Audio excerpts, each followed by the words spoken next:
Side खबरों के लिए सब्सक्राइब करें फ्लेम मीडिया और उसके बाद बेल आइकन को प्रेस करें ताकि सबसे पहले आपको मिले एक्सक्लूसिव खबरें।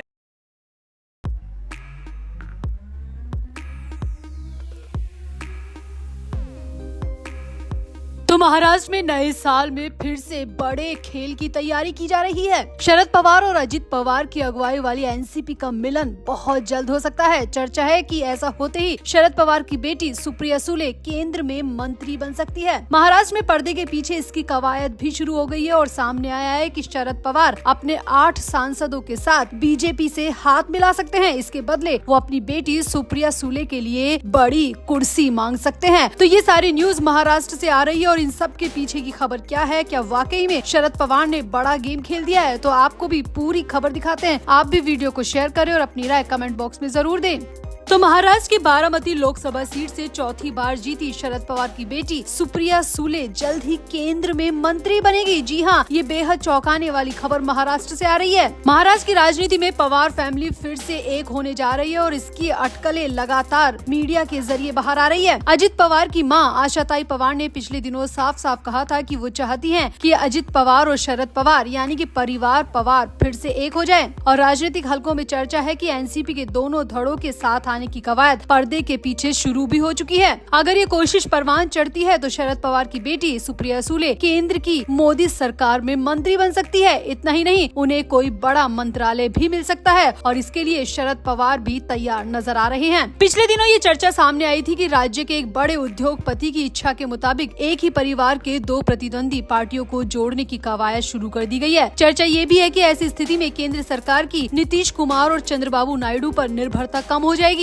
क्योंकि शरद पवार की अगुवाई वाली एनसीपी के पास 8 सांसद है और अपने 8 सांसदों के साथ शरद पवार बीजेपी में शामिल हो सकते हैं। ये उद्योगपति के कहने पर ही किया जा रहा है। हालांकि अजित पवार की मां आशाताई पवार ने परिवार के एकजुट होने की बात कही थी। तब उन्होंने कहा था कि अजित पवार जब तक बीजेपी के साथ हैं तब तक कुछ नहीं हो सकता। सूत्र बताते हैं कि अजित पवार और शरद पवार का मिलन थोड़ा मुश्किल जरूर है, लेकिन असंभव नहीं है। दोनों फिर से एक साथ हो सकते हैं और दोनों मिलकर ही बीजेपी में जा सकते हैं। लोकसभा चुनाव में अजित पवार की पार्टी सिर्फ 1 सीट जीत पाई थी, जबकि शरद पवार को 10 सीटों पर लड़ने के बाद 8 पर जीत मिली थी और इसमें उनकी एक बेटी सुप्रिया सुले की सीट भी है। और माना जा रहा है कि अब उद्योगपति के कहने पर ही शरद पवार अपने सभी 8 सांसदों के साथ अपनी बेटी के साथ बीजेपी से हाथ मिला सकते हैं और इसीलिए सुप्रिया सुले को मोदी सरकार में बड़ा मंत्रालय भी मिल सकता है। यहाँ आपको ये भी याद दिला दे कि जब पिछले दिनों शिवसेना यूबीजी के मुखपत्र सामना में मुख्यमंत्री देवेंद्र फडणवीस की तारीफ करते हुए उन्हें देवा भाव लिखा गया था, उसके बाद सुप्रिया सुले ने भी देवेंद्र फडणवीस की जमकर तारीफ की थी। सुप्रिया सुले ने ये तक कह दिया था कि वो इकलौते ऐसे व्यक्ति हैं जो राज्य में सक्रिय हैं। सुले ने कहा था कि एनसीपी के दिवंगत नेता और पूर्व गृह मंत्री आर पाटिल भी गढ़चिरौली जाते थे। ऐसे में फडणवीस का गढ़चिरौली जाना एक सकारात्मक कदम है। सुप्रिया सुले ने ये भी कहा था कि नक्सलवाद खत्म हो ये कौन नहीं चाहता और देवेंद्र फडणवीस अगर गढ़चिरौली जा रहे हैं, गढ़चिरौली जाते रहेंगे तो वाकई में एक बड़ा बदलाव जल्द ही देखने को मिलेगा। तो राजनीतिक हलकों में सुले के इस बयान के बाद ही नए संकेत बनने शुरू हो गए हैं और ये माना जा रहा है कि शरद पवार अब बीजेपी से हाथ मिलाने के लिए पूरी तरह तैयार है और ये सब कुछ मुंबई के एक बहुत बड़े उद्योगपति के कहने पर किया जा रहा है। हाल ही में खबरें भी आई थी कि इस बिजनेसमैन ने शरद पवार से भी मीटिंग की थी और बीजेपी से भी मीटिंग की थी और दोनों को साथ लाने के लिए कवायद शुरू कर दी है और इसी कड़ी में अजित पवार और शरद पवार का भी फिर से मिलन हो सकता है। अब अगर पवार बीजेपी के साथ जाते हैं तो उनके फिर से राज्यसभा जाने का रास्ता भी साफ हो जाएगा। इतना ही नहीं, विधानसभा चुनाव में अजित पवार की पार्टी को अधिक सीटें मिलने के बाद शरद खेमा काफी दबाव में है। चर्चा यहाँ तक की है अगर शरद पवार कोई अच्छी स्थिति का निर्माण नहीं करते हैं तो उनकी अगुवाई वाली एनसीपी फिर से टूट सकती है। एनसीपी के 2 नहीं 3 धड़े हो सकते हैं। एनसीपी के दोनों धड़ों के पास राज्य में 20% जितने वोट हैं। शरद पवार खेमे के लिए अगले 5 साल तक बगैर सत्ता के रहना काफी चुनौतीपूर्ण हो सकता है और इसीलिए शरद पवार ने उद्योगपति की बात को स्वीकार कर लिया है और बीजेपी में अपने 8 सांसदों को भेजने का फैसला भी कर लिया है। ये बड़ी खबर महाराष्ट्र से निकल कर आ रही है। तो आपका इस पूरी खबर पे क्या कहना है? क्या शरद पवार बीजेपी में जाने का सही फैसला ले रहे हैं? आप भी अपनी राय कमेंट बॉक्स में जरूर दें और वीडियो को भी शेयर करें।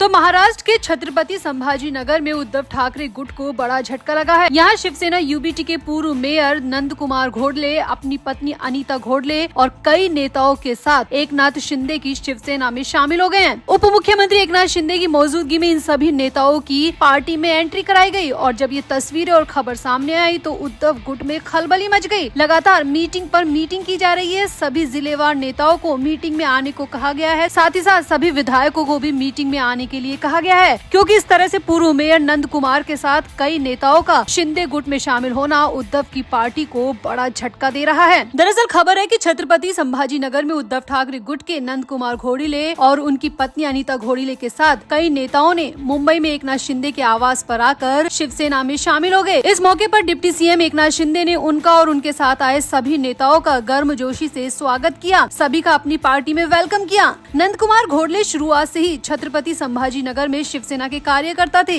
नगर निगम में एक बार वो और उनकी पत्नी अनीता दोनों मेयर रह चुके हैं। छत्रपति संभाजी नगर में इन दोनों ही नेताओं का अच्छा खासा रुतबा है। सभी इन नेताओं को बहुत अच्छे से मानते हैं। लेकिन अब इस तरह से नंद कुमार घोड़ले का सभी कार्यकर्ताओं नेताओं के साथ शिंदे गुट में शामिल होने से उद्धव ठाकरे गुट में खलबली मच गई है। यहाँ आपको बता दें कि इससे पहले भी नंद कुमार घोड़ले ने चुनाव लड़ने से मना कर दिया था। उद्धव ठाकरे ने बहुत जबरदस्ती की, कई बार समझाया, लेकिन नंद कुमार घोड़ले ने चुनाव लड़ने से साफ साफ मना कर दिया था। तभी से शायद उनके मन में चल रहा था कि वो उद्धव गुट को बाय बाय कर देंगे और शिंदे गुट में शामिल हो जाएंगे। हो सकता है कि वो विधानसभा चुनाव के नतीजों का इंतजार कर रहे हो और नतीजे आने के बाद उद्धव ठाकरे की पार्टी का क्या हाल हुआ है ये सभी जानते हैं। और इसके बाद ही नंद कुमार घोड़ले ने अपनी पत्नी और तमाम नेताओं के साथ एकनाथ शिंदे गुट में जाने का फैसला कर लिया और उद्धव की पार्टी को छोड़ दिया। अब नंद कुमार घोड़ले का बयान भी इस मामले में आया है। नंद कुमार घोड़ले का कहना है कि एकनाथ शिंदे द्वारा किए गए विकास कार्यों और उनकी कार्यशैली से प्रभावित होकर उन्होंने शिवसेना में शामिल होने का फैसला लिया है। घोड़ले ने कहा कि हिंदू हृदय सम्राट बाला साहब ठाकरे के हिंदुत्व के विचारों और धर्मवीर आनंद दिदे की शिक्षाओं को अपनाकर शिवसेना का आंदोलन आगे बढ़ रहा था, लेकिन उद्धव ठाकरे अपने पिता के विचारों से भटक रहे हैं और एकनाथ शिंदे ने बाला साहब ठाकरे के विचारों को आगे बढ़ाने का काम किया है, इसीलिए मैं शिंदे गुट में शामिल हो रहा हूँ। अब खबर है कि उद्धव ठाकरे को जैसे ही नंद कुमार घोड़ले और तमाम नेताओं के शिवसेना में जाने की जानकारी मिली तो उद्धव ठाकरे बुरी तरह घबरा गए और उद्धव ठाकरे ने सभी विधायकों और जिलेवार नेताओं को मातोश्री में आकर मीटिंग में शामिल होने के आदेश दिए हैं। अब देखना होगा कि मीटिंग पर मीटिंग तो हो रही है, लेकिन इन मीटिंग्स का क्या नतीजा निकलता है। क्या बीएमसी चुनाव से पहले और भी नेता शिंदे गुट में शामिल हो जाएंगे? क्या उद्धव ठाकरे के लिए झटके की शुरुआत हो चुकी है या अभी और झटके लगने बाकी हैं? तो आपका उद्धव ठाकरे की पार्टी में मचे इस घमासान पर क्या कहना है? आप भी अपनी राय कमेंट बॉक्स में जरूर दें और वीडियो को भी शेयर करें।